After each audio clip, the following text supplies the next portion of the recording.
I've been out here hustling all my life. Every day we get into it. Really out here in these streets. That's day and night. Like there's nothing to it. When I was going through it, dog, I never got your call. I never asked for nothing, no. But now I want it all. I promise I'ma do it. Came from rags to riches. Rags to riches. Came from rags to riches. Rags to riches. Came from rags. What is up, guys? Welcome back to another bonus episode of Montana Method Podcast. You didn't see part one of this because, unfortunately, we had a technical malfunction. You might see a clip of it, though, if we salvage it. You might see a clip of it on Instagram. Wait, what ended up happening? No audio? No audio. Yeah. Really? Malfunction. Yeah, just technical difficulties we're figuring out here at the studio. You didn't tell me that. I didn't tell you that? No. Am I in trouble? No. No, I just thought. Oh, no, but wasn't it that the mics were in our face? No, but that's just whatever. No, you couldn't hear. There was no audio. Oh. That's why I can't use it. No, I mean, the mic's in the face, whatever. That's growing pains, bro. That's all part of, Exactly. you know what I mean? Let them know. Yeah, you got to go through the process. I'm basically rebuilding, right? So starting from scratch, and now everybody who sees it is going to be able to see from bare bones, minimum, nothing. I didn't even have a couch. Exactly. Like, the couch didn't even have cushions after that day that we recorded. Then I had lights, and the next time I recorded, now I brought you. You know what I mean? Like, this light is good. It's good, right? Yeah. Yeah, I'm proud of it. I told you. That makes all the difference. 100%. Lighting is so important when you're doing video, when you're especially in podcasting. And then that's another thing, the lighting. So in the first one, it was just the regular lights from the roof. Mm-hmm. The second one had these lights. So already from there, you're going to see the difference. And even the couch, like the couch had to get put together piece by piece. Yeah, this couch is cool. Thanks. I picked it up. Yeah, gray. Got good taste. Gray's a good color.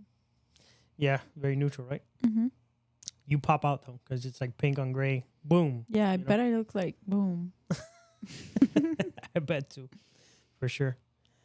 That was literally editing a video the whole time we're setting up. She's there working, editing a video on her phone. Yeah. You can work from anywhere.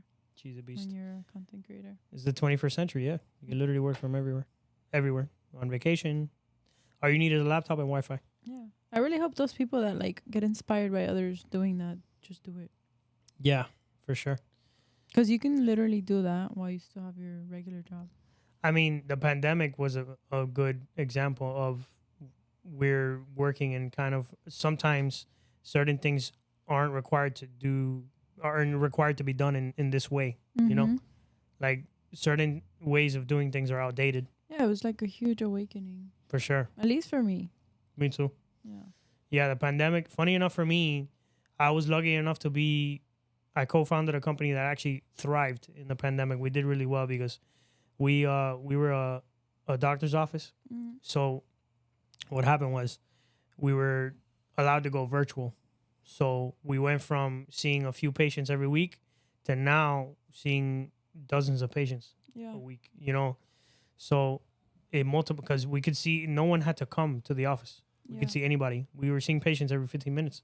Yeah. You know, it was really cool. So, yeah, technology has definitely made things faster, easier, more efficient, higher quality, you know, especially for podcast. Anybody could podcast. All you need is an iPhone. At home, yeah. Mm-hmm. You literally... One light, your even the camera phone mic is good. Yeah.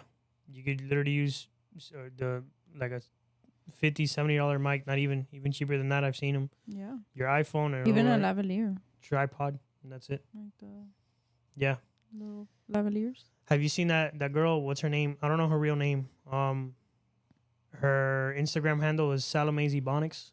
No. You know who that is? She was on Josue's podcast. She's been on Josue's podcast like 3 times. Oh, yeah, I know who she is. The blue-eyed girl. Yeah. And I like her because she's just really, like, she's not super... Authentic.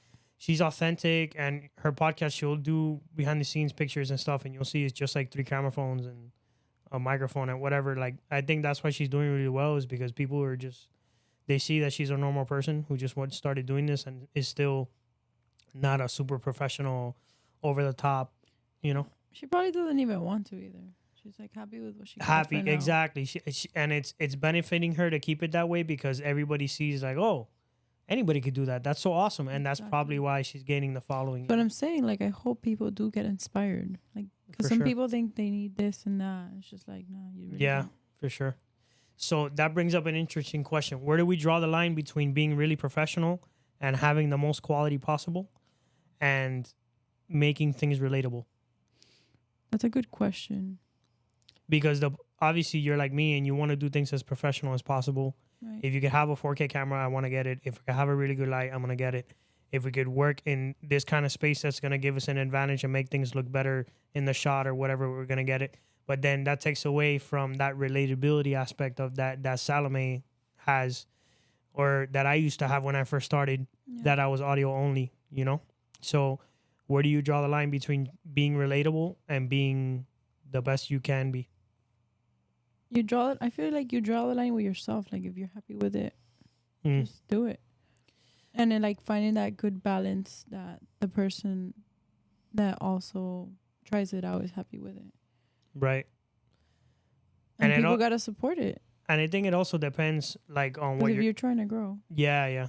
It also depends on what you're going for, right? Because at the end of the Right. day, if you're a person that's constantly traveling and you kind of want to have that kind of podcast and do it like her, where she's like all over the place and she's always different in different parts of the world. but then It- it's like we all start somewhere. Definitely, for sure. Yeah.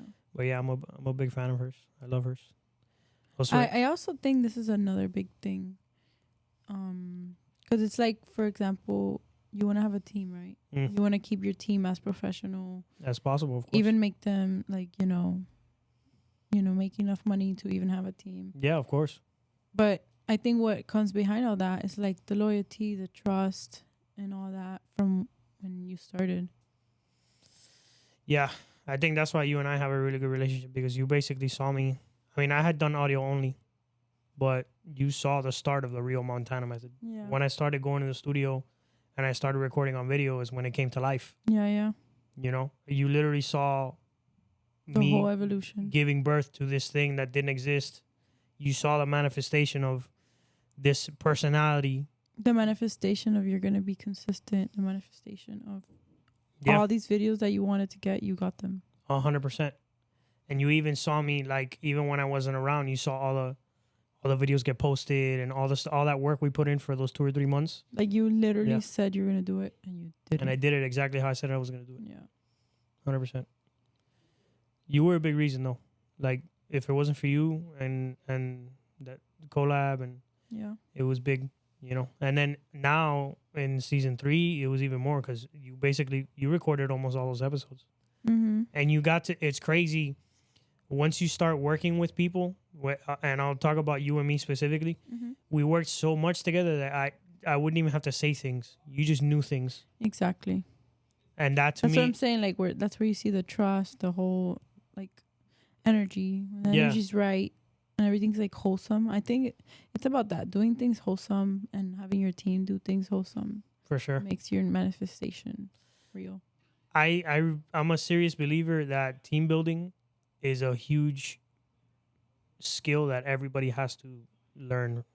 One time in their life. Yeah, team Yeah. building, having the right people around you, building the right team, having the right opinions around you. I think I went to the Vault for Patrick Mhm. David's event. I Yeah. went 3 months ago, and team building, it was a big thing. He talked about having advisors. Like, who are your advisors? Who are the people you go to for advice? Who are the people giving you their opinions? And having like specific people that you go to, For specific, certain things. yeah, Yeah. and specific people that you build that team. You know, team building is huge. You learn it the hard way, too. If you build the right team, you're unstoppable, Right. because the team makes up for your imperfections. You know, if you're How do you feel about people building teams and people building partnerships? well, so I'm very biased. So I told myself I'd never have a partnership ever again. After, I think I've told you the story. You know, after I got indicted, the company, I was forced to sell my company, and then I ended up getting nothing for it and all that stuff. So I told myself I'm totally open to collaborating Mm. and building alliances and building friendships.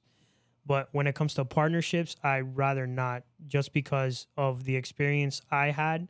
And I feel you can still team up with people and put each other in a position to win and benefit off each other without having to commingle funds and What I call that like- is like instead of partnerships, collaborating. right. Yeah. Yeah, Can Like- collaborate with people. but- correct. Like what No you and I do, partnerships. we collaborate a lot. We work together. Exactly. We're not partners, but we're colleagues. We're good friends. Mm-hmm. You know, so I don't necessarily think you have to have a partnership. There's certain situations where partnerships are necessary. Obviously, for example, you know, my brand deals and things like that for the podcast. Yeah. So, but that's different. That's not the same. I think you were you referring to like partnerships like between like two people? Two people. Yeah. Mhm. Yeah. A lot of people have partnerships work out, and I'm not against it. And they find the right dynamic and things. And that you know. partnership built a team Correct. because you have each other. Right. I Right. feel like that's a benefit of Correct. a good partnership. Correct. I just, in my opinion, and for I can speak only for myself. I've learned enough experience to where I can build anything, Right. you know? And I know, like I said, going back to the team building skill, since I acquired that skill and I've become the season leader, Mhm. I just know what it takes. You know what I mean? So it is what it is. That's what it takes. So, but yeah, team building, super important. Yeah. Were you considering a partnership? Is that where you asked the question? No, I just feel like that's the thing that we all deal with in this industry. For sure. Like, for example, the co-hosting thing. So that's another great example. Did I ever tell you I had a co-host when I started audio only? No. Okay, so I'll tell you this story. Oh So- wow! So you had started first with your dream. Somebody believed in the vision. Yeah. Supported it. And but I made it pretty clear to him from the beginning that, listen, this is Montana Method. This is mine. Yeah. So I'll make you a part of it and we'll be partners.